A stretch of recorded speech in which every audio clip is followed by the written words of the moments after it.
Happy Friday. Long weekend. If you're into, if you're not Lil Nas X, if you're not Little Nas X, it's a good weekend for you. It's Easter weekend, Final Four. Got a lot of stuff going on. We'll talk about the stuff they don't want you to hear, the stuff they don't want you to talk about, stuff they don't want to talk about, right? The stuff they don't want you to talk about. Yeah, they don't want you to know about. What's up, John Carlos? This is stuff they don't want you to hear. Stuff they don't want you to talk about. Yeah, they don't want you to know about it. They don't want you to know about it. What's up? They want this stuff silenced. They want it silenced. They don't want you to hear about it. Yeah, they don't want you to hear about it. They don't want you to talk about it. We're going to talk about it anyway. You see what's happening. It happens every year. NFL draft season. Every single year. The black quarterback, they always find one that they talk bad about for no reason at all. Every day, every draft, they find that black quarterback that they want to push down. But there's some stuff they don't want you to know. They don't want you to know this stuff. They don't want you to know. It's a secret. It's a secret. They don't want you to know. They nervous. It's like, oh man, people might actually Google, find out some things. Did you know your NFL draft experts be getting a little cash from the agents under the table? Oh, you probably didn't know that. They get a little cash under the table. If you say my guy looks a little better here, you say this guy doesn't look as good, you get a little scratch under the table. They don't want you to know that. They don't want you to know that. They don't want you to know that draft evaluations are for sale. They don't want you to know that. Like they on sale, like on eBay or StockX. They don't want you to know that. Those draft evaluations are for sale. They're for sale. There's a big difference between getting drafted in the first round and getting drafted in the second round. It's a huge difference. It's a big difference between getting drafted in the third round and drafted in the seventh round. We're talking big money here. And because some teams are lazy, they rely on the draft experts. If you think about Mel Kiper, let me tell you something about Mel Kiper. Smart man, right? Smart man. He realized that there was no such thing as a draft expert. It's a very smart thing to do. So he's like, I'm going to brand myself as a guy that's a draft expert, which all that really means is I'm a guy that knows a lot of players, right? I know the names of a lot of players, right? That's all that means. It's like saying that you got to be careful with any type of expert, right? Especially with stuff that you can do on your own. 9 times out of 10, most people only care about the first round. You can, if you got 6 hours, you can go and scout all of the players that you need to play. There's no such thing as draft experts. What it is just people that find a niche and roll with it. But it evolved into people like really take it seriously to the point there was cash involved. Anytime somebody takes something seriously, cash is involved. When the draft experts started becoming famous, cash was involved. So you can pay to get what you want. And even if you're not paying in cash, you may be paying in other things. Like a team may not pay in cash, but they may pay in access. Have you ever wondered why some of the news breakers get some of the news before anybody else? They're trading. Hey, I give you this information right here, but if my guy gets in trouble, don't you say anything. Don't you say nothing. Don't you do anything. Don't you put any damaging information. You don't see that? You don't see that? If I hook you up with that Peyton Manning information, when stuff start coming out about Peyton Manning, don't you say anything. Don't you do too digging. Don't dig too deep. Don't you start digging too deep. ESPN, that's what they do. Don't you dig too deep if I give you this access. So it's all like the mafia. It's give and take. And he said, well, why every year they do the black quarterbacks like this? Because here's the thing. Here's what they didn't want to tell you. Black trauma equals good ratings. I was talking about this with my wife the other day. Why all the black movies are so depressing in Hollywood? Have you noticed that? Like all the black movies lately have been depressing, except maybe Coming to America, the sequel. But beyond that, they're very depressing. Now, if you go back to like the 90s and like late 80s, when a lot of the black comedians, stand-up comedians were like really big, they were making fun, interesting, diverse type of black movies. Especially Eddie Murphy, Richie Pryor. They were, even Bill Cosby, they was making diverse type of stuff. But at some point that changed. And Hollywood was like, you want to make your black movie, it got to be depressing. It got to be about slavery. It got to be about some sort of trauma. It got to be something about civil rights, right? I want a Godzilla and King Kong movie with just black people in it. Sometimes I want Fast and the Furious black people. I like the fact, Black Panther, that's what you want. Just give me something that I don't have to think too hard with black people in it.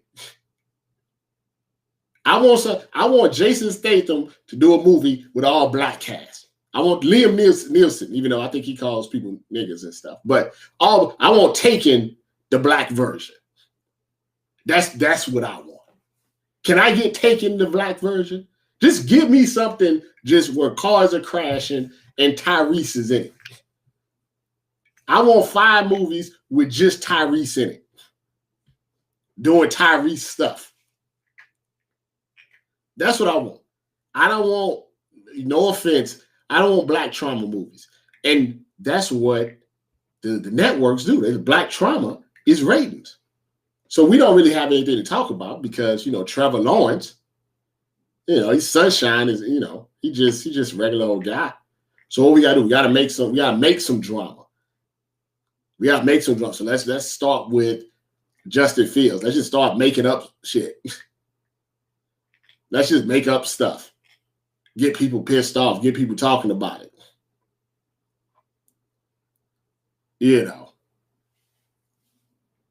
the Wakanda hiding stuff was a little weird to me, but that's a comic book stuff.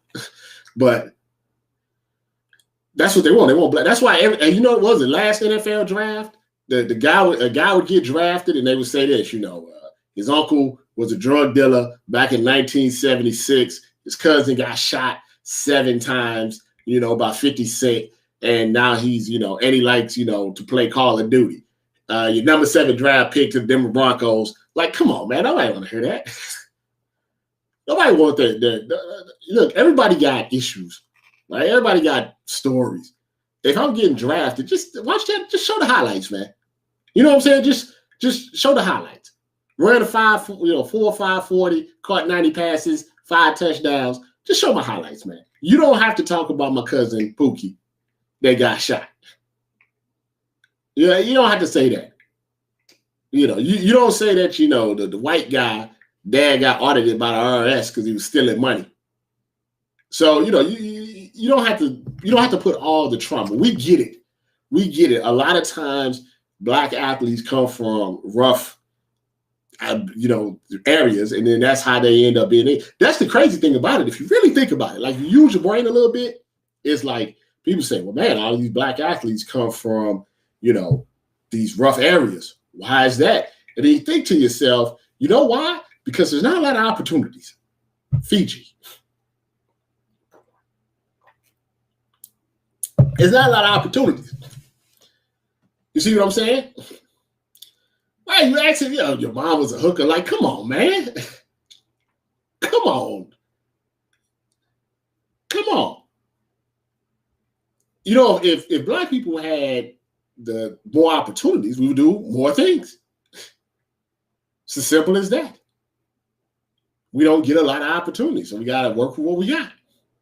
It's sad that you have to tell a Black kid sometimes that your best chance to get out of a certain environment is to play a sport. Shouldn't be like that. The educational system is supposed to be set up to let people be functional adults in society. But they love Black trauma. Black trauma sells. I hate it. I hate it with a passion. I know slavery exists. I don't need 8 movies about it. Like, we live in slave times right now. You want to make a movie right now? Make a movie about the cops killing people in 2020. Make that movie. Make that documentary. Like what's happening today. I know what happened in 1897. I know what happened in 1965. If you want to talk about, give me the names of the people that's happening right now. Today. These other people are dead. I can't do anything about Thomas Jefferson and George Washington.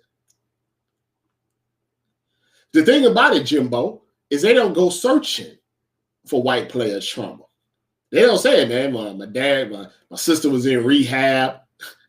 My cousin robbed a bank. They don't go looking for it. They look for Black trauma. I'll be honest with you, China. It's true. It's true. I try not to play favorites. I just, whoever wins, wins, right? Lamar, here's the sad thing about, even if Lamar Jackson won a Super Bowl, the way racist people think is they still find a different way of saying it. Like, think about MAGA, right? They say blue lives matter. Then they kill a guy at the Capitol, right? They tell Black people to comply, but then they won't wear a mask. You see what I'm saying? So it's always an excuse. It's do this, do this. You better do what we tell you to do, but we're not going to do what I said. So Lamar Jackson can go to the Super Bowl, throw 5 touchdowns for 500 yards, and they'll still make up an excuse. They'll say there's something or something or da-da-da-da-da. It'll always be something. I learned a long time ago, you can't change a racist person's mind. I don't think people can go from racist to not racist. I think what you can go to is life experiences. And what I mean by that is maybe if you've just been taught one way for a very long time, and then you experience something different, and it changes your perspective. I do believe in that. What I don't believe in is if you're 25, 30 years old and you're a racist, all of a sudden you can change. No. I think those type of changes happen early in life. Like when I was a teenager, where I grew up, everybody was homophobic. Everybody was scared of AIDS and all of this stuff, right? Everybody was homophobic. When I was 14, 15, 16 years old, right? Then I went off to college, right? And, met some gay people and it was perfectly fine. They're not trying to holler at me. What do I care? What do I care if Lil Nas X is lap dancing on the devil? We got Catholic priests in real life molesting little boys. One's worse than the other. You know what I'm saying? Like real life. We have to think about real life. Real life. I hate black trauma. I hate that it sells. I hate that they know when it's another police shooting or another this, that if there's a black person involved, it's gonna make them, more money.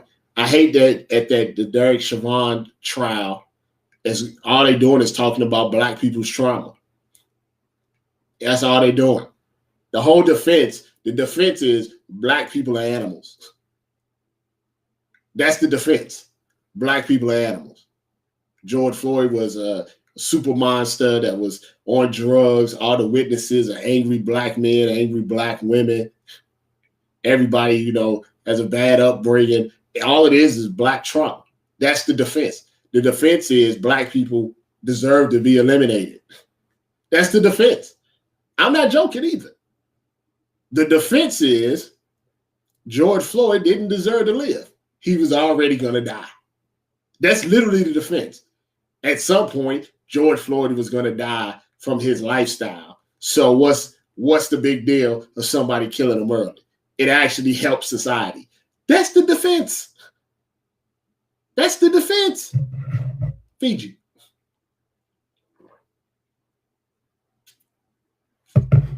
I hate draft experts. I hate pro days. Superhuman strength. I was there with having the mic run. I was 20 minutes away. I know what those cops are like in St. Louis County. The prosecutor or the DA is in the, it's for the police. He went to the grand jury and said, he has superhuman strength. Every black man, after they get shot, no matter their size or stature or the Hulk, it's wild to me to see the defense attorney say that the cops, the ones with the guns and the mace and the sticks, the batons, the tasers, the defense says, something? The cops were scared because a couple of teenagers was calling them punks and bitches and hoes. You know what I'm saying? You have the guns. That kills me every time I see this. There should be one black guy, 35 cops, and they're the ones that's scared. They're the ones that are scared and frightened. The ones with the guns. So that's why I hate pro days. I hate draft analysis. Like, Dan Orlovsky, he started all of this. And my thing with Dan Orlovsky is this, right? Do you think before you talk? Like, it's a stereotype. Black people, black athletes, black people are lazy, right? Black people are lazy. So when you say that just willy-nilly, what do you think is going to happen? Even if you don't believe it. What do you think? These teams will lie, cheat, and steal. Shout out to Eddie Guerrero. To get what they want. To get players to fall, to get players to rise, whatever the case may be. You just don't go out there all willy-nilly and say black people are lazy. And let me tell you about that take anyway. The black people are lazy. I guarantee you, and you can see it, right? Black people aren't lazy. If you were to switch black people with white people, like just the situations, the world will be a much better place. Because black people, in spite of everything that's against us, are still the most creative people on the planet. We're still the most creative people on the planet. You know what I'm saying? We're the most creative people on the planet. Even dealing with the situation. As soon as white people, something happens, white people panic. Look at the coronavirus. The reason that we still dealing with it is because of white people. They panicked. They don't know how to act Any type of thing that's just not given to them, they react to it horribly. Go watch the movie Trading Places. That's real shit. That's real stuff. Trading Places, Eddie Murphy, Dan Aykroyd. This is 1985, I think. That's real stuff. If you switch a black person and a white person situation, a black person will thrive in it. It wouldn't take much. And you put a white person in a black person situation, they'll fall apart quickly. It's true. 1985 is true. 2021 is true. We're not lazy. There's nothing. How can we be lazy? Nothing is given to us. It would be nice if stuff was given to us. It'd be nice if, we just got a silver spoon. It'd be nice if my dad and my uncle, worked in media, and so I automatically had a job, even though I'm not particularly great, if someone's not particularly great at it. It'd be nice if my dad, my uncle, my, cousin was a head coach of a team, so I can become a coordinator and then run over little kids like Andy Reid's son. That'd be a beautiful thing, wouldn't it? That generational wealth, generational power, be able to make millions not doing anything at all. I mean, do you think Trump kids are smart? No. You know what I'm saying? No, they're not smart. They're not working hard. Here's the thing, rich people don't work hard. Normally what happens let me tell you what happens with rich people. Don't get me wrong. Sometimes they build stuff. There's an originator, I should say. Whoever the originator was normally works hard, right? If you start something, you normally work hard, right? But after that, right? After that, the people behind it's not them, your family, they're not working hard at all. I don't know if Jeff Bezos have any kids, but they're gonna be all right. I don't think they, have to work too tough. You know what I'm saying? Trump his father made the money. He had to work that hard. Thankfully, as time goes by, we try to build more generational wealth as Black people, so our kids, can have advantages that we didn't have. But we working from a whole deficit. They don't talk about that, Brett Reeves. I'm the only one. I'm the only one that regularly gives an update. ESPN don't give an update. SI don't give an update. Yahoo Sports don't give an update. CBS Sports, NBC Sports. I don't know what's going on in Kansas City. I don't know if they talk about it regularly. I try to give an update every week. Every week. You know why? I have 2 daughters. Right? If something happened to them, if some drunk driver ran into the back of them, and they had brain damage that was going to irreparably change their entire life, and the guy that did it admitted to drinking, admitted to popping pills, and he's just roaming free, I'll probably end up in jail. I'll be honest. I wouldn't be able to handle that. I would not be able to handle, and I'm sure you would not be able to handle somebody putting your kid in the hospital, got you millions of dollars of medical bills, brain damage, and the guy that did it told the cops, yeah, I was drinking, I was popping pills, and they let him go. They let him go because it was the couple of days before the Super Bowl, and they didn't want to upset the Chiefs. I'm not saying that's why they lost, but I wasn't shedding no tears for them losing. And that just tells you that you can be a good person and probably a good parent, but your kids can still turn out trash.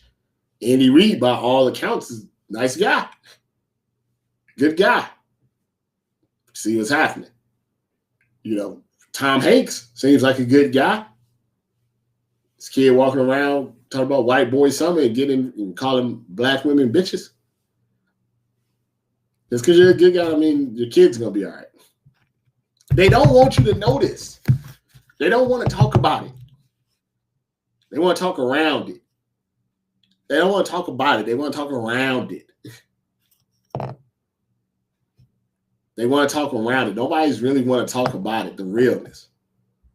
Like nobody want to ask Dan. Nobody on ESPN is going to say, Dan Orlovsky, did you know that by saying this, you're perpetuating a stereotype that black people are lazy, something that they've had to deal with for hundreds of years that's not true because basically we're coming from the dirt to get anything that we got. Do you understand how saying that?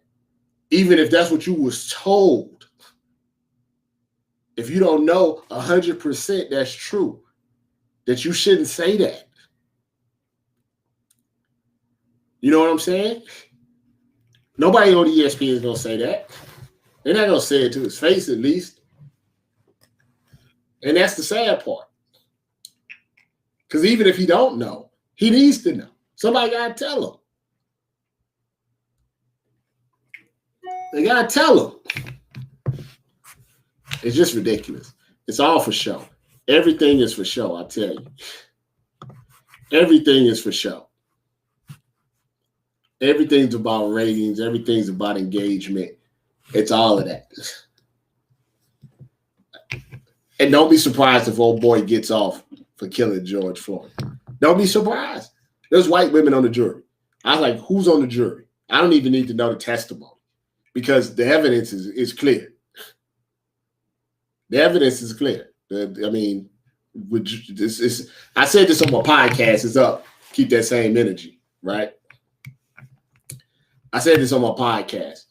I said about George Floyd. The case is simple. If there's no knee on the neck, is George Floyd alive in that moment? The answer is yes. Now the defense is saying that, oh, he took all these drugs, his heart was doing this, da-da-da-da-da. The thing about it is this. It doesn't matter if George Floyd would have died 30 minutes later from a heart attack. Doesn't matter if he'd have died 2 years later from a heart attack. Doesn't matter if he'd have died 10 minutes later from a heart attack. The thing is, if there's no knee on the neck, he doesn't die at that particular moment. That's the end of the trial. Here's the thing. If you don't put it on the neck, he's alive. And it doesn't matter when or what he had in his system and how he was. You wouldn't be on trial for murder because you wouldn't have murdered anybody. It would have been natural causes or an overdose or whatever you want to call it. You murdered him. You expedited whatever the process is, right? Look at it like this, right? It's real simple. Let's say, knock on wood, let's say you have a terminal illness, right? You have a terminal illness, and they tell you just April 2nd. They say, hey, you're going to pass away on April the 3rd, right? Okay? On April the 3rd at some point. And on April the 3rd, you go to the grocery store because you want some ice cream before you go. And while you're in the grocery store, a cop comes in, chokes you out, and you pass away. Is it still not murder just because you had the illness? Do you understand? See what I'm saying? You see what I'm saying, right? The trial should be like one day. But I said, who's on the jury? They say, oh, some old white women on the jury. I said, hey, you might get off. Might get a hung jury, might get off. There's old white women on the jury. That may be enough. You know, young white people sometimes are more on our side. Not always, but sometimes. Old white, there's not too many old white women that are on our side. That live in those type of areas. These 40, 50-year-old white women, you know, who get beat by their husband and stuff, they're not on that side. As far as Deshaun Watson, I mean, I don't know. I think in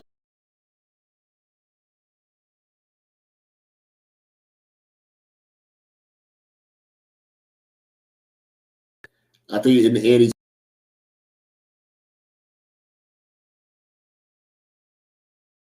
in my back. I think I'm back. I don't know if I was gone, but maybe I'm back. But I think Deshaun Watson is going to be fine. But I think he's going to be suspended for some period of time. I think he's going to be suspended. Maybe 8 games, maybe 4. The NFL just can't do nothing. And the reason why the NFL can't do nothing is how they treated Antonio Brown, how they treated Ezekiel Elliott, how they treated Tom Brady. Like, you can't give Tom Brady 4 games for football, and then you got 20 women saying Deshaun Watson whipped it out on them and not do anything. It's just they just kind of back themselves into a corner with that. They back themselves into a corner with that. But, do I think he's going to be criminally charged? If I had to guess, no. They don't even talk. Once again, Ben Roethlisberger. The reason 8 games, Sheldon, is that's what they gave Antonio Brown. Antonio Brown only had 1 civil accusation. Now, granted, Antonio Brown was also beating up delivery guys and throwing gummy penises at people, but it's kind of hard to give Antonio Brown 8 games, and you had him and you basically had him on the commissioner's list for another 8 games, and he has 1 accusation. You gave Zeke 6 games, and he had 1 accusation that wasn't really that really wasn't credible at all. And then you had Tom Brady, you got 4 games for football.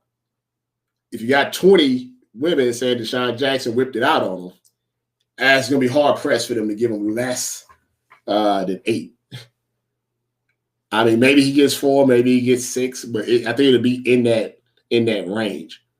The question is, does Deshaun want to settle the lawsuits before the season starts? Because the problem is, if this is still, it may take 2 years to go to trial. The question is, or begs, I should say, will the NFL let him play while this is playing out and it's still out there in the public and everything's going on? So it's still in flux. Now, Ben Roethlisberger basically told ESPN that if they ever mention it again, he's going to interview with him, and they got scared. And they never mentioned it again. But to use maybe a more recent comparison, nobody really, at least broadcast-wise, when they talk about Tyreek Hill, they normally don't mention too much. They normally don't mention too much about Tyreek Hill. Now, and, that was pretty serious stuff, too. So if he comes out and he plays well, he probably won't be mentioned. But something has to happen between now and when the season starts.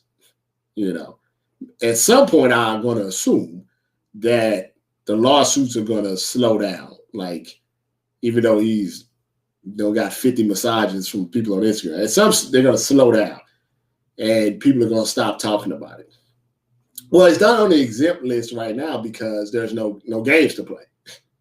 If this happened like during the season, definitely he would be on it right now. So the best thing that happened to him, I guess, is that it happened in the offseason. I mean, it's not good for his trade value. He's not going to get traded. Nobody's going to get traded because the reason that you can't trade for Deshaun Watson is you don't know if there is a smoking gun that's out there that's going to change it from, he said, she said, to, maybe a misunderstanding to something more serious. So if you trade for Deshaun Watson and next thing you know, somebody got something on tape, somebody got some actual physical evidence, criminal investigation takes place and they find some stuff, then you kind of stuck with them. So you don't want to, trade for him. So he's going to stick probably with the Texans.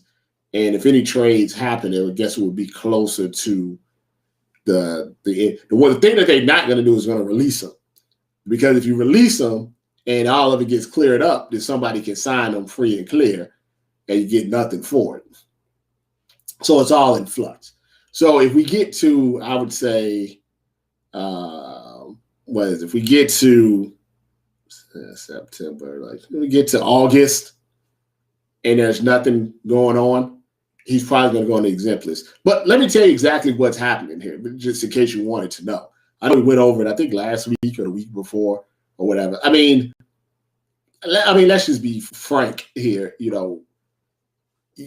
two things can be true. You know, that there could be massage therapists that he didn't have any inappropriate things with. There could be massage therapists that was cool with the happy endings, and there could be massage therapists that were uncomfortable. The fact of the matter is, can we just cut through the bullshit? I mean, he was looking on Instagram for cute girls to give him massages. Like, sometimes we just got to cut through the BS, right? You don't fly out a massage therapist in training from a different state because you think she does good work on your glutes. Just got to cut through the BS, right? Yeah, I'm not saying he's innocent. I'm not saying he's guilty. You just got to cut through the BS. The BS is he was on social media looking for cute chicks because he liked for cute chicks to give him massages, right? And in the process of that, some of them was down with, the freaky stuff that he wanted to do.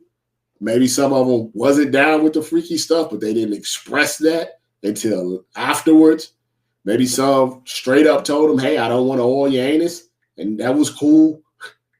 But, that's where we're at with it. He's admitted, having some sort of sexual encounters with some of the accusers. So just off of that, it's like you hit somebody up for a massage, how they end up with the dick in their mouth. So, like, we got to keep it real. You know what I'm saying? We got to keep it honest and keep it real. Doesn't mean he's like I said, maybe a lot of them was cool with it. Maybe a lot of them pretended to be cool with it, and maybe they wasn't. Like, you got to take that into consideration. Is that his fault? If somebody tells you they're cool with something, they do something that they say they cool with, but in their mind, they're not cool with it. You're not a mind reader.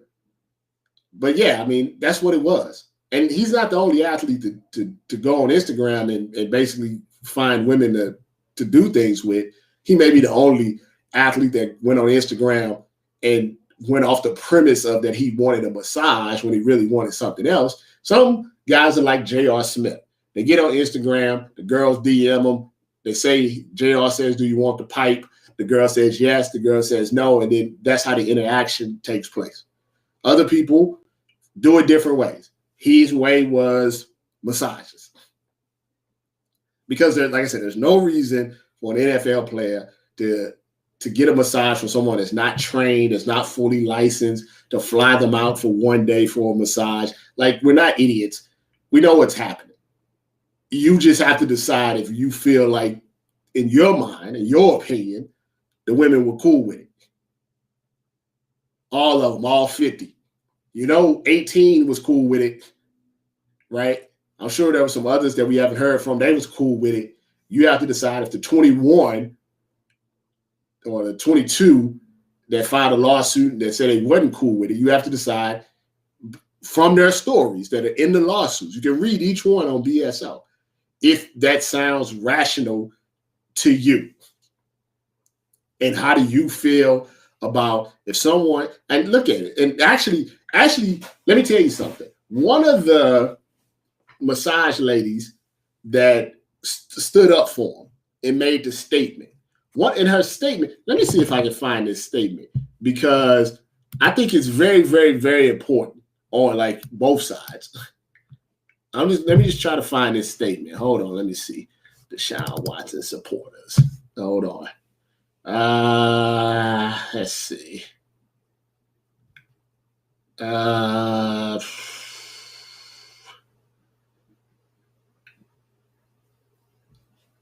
okay. So it's a couple of them, but just read this one, right?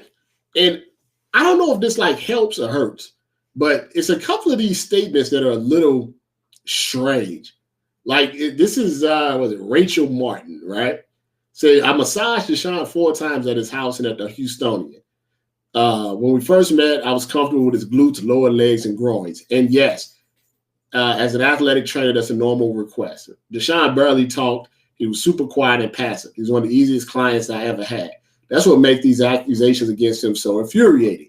As a licensed therapist, you knows that you may graze the penis during the course of a massage, and you are taught how to address it professionally. You're also taught in charge and immediately speak up if something makes you uncomfortable. A couple of things with that. The first thing is it kind of confirms that, he knows how to, penis graze. The second thing, though, and maybe that's more important, is she says that as a professional licensed massage therapist, you know how to handle these things if a penis grazes on you and how to address it professionally. The problem is a lot of these women weren't professionals.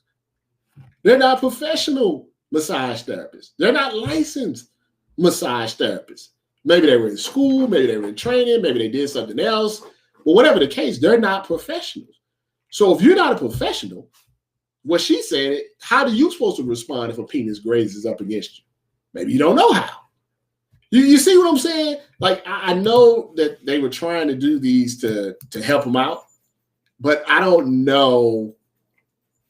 I mean, I get it. It's a PR war, and yeah, it's just not good. It's just not good. It was another one that said, it was basically the same thing. It's like if when you're a professional, you understand how to handle, certain things. You know what I'm saying? But the thing is, these people aren't, professional. Some of the ones that he was getting. You know what I mean? And I'm just reading some of the other ones. Like some of them were like, I was cool with the groin and the hamstrings because I'm a professional. You know what I mean? But some of them weren't professional. They were fly out girls. So maybe in his mind, fly out girls are different than professionals. The whole thing is it's very sordid. But sometimes I know some people like, well, why am I getting upset at Deshaun Watson? Nobody got upset at Robert Kraft. And we know Robert Kraft got a happy ending because it's on tape. Now, we never saw the video because Robert Kraft has $1 billion. But that's also a story about consent. And once again, all this stuff is like gray area and everything. Like if the consent, I think what we can establish is that Watson's a bit of a creep, right? In regards to the massages and finding the girls on Instagram and flying them out and brushing his penis and wanting his anus oil and all of that stuff. He's creep, freak, whatever you want to say, right? It's when we're talking more about criminal and stuff like that. Did he force anybody to do anything that they didn't want to do? And that's really what it comes down to. Because that's serious. Did he force anybody to do something that he wanted to do, or was he just really unprofessional? And that may be the difference between, to go back to the questions, that may be the difference between getting a suspension and nobody ever talking about it really anymore and something a little bit more serious. That's all I got for you today. I see Twitter not putting it up there no more. Oh, yeah, there you go. Now I put it up there. They didn't want to, for me, it's weird. For a while, it didn't come up. It's still spinning. They trying to hold me down. That's what they're trying to do. They're trying to hold me down. They don't want me talking about this stuff. They don't want you to hear it. But you're going to listen anyway. And I appreciate that. All right, you guys have a good Easter weekend. I'll be back next week to probably talk about something that needs to be talked about that nobody else is talking about. Everybody have a good day, like Ice Cube. The old Ice Cube, not the Ice Cube that was, that was talking to Trump.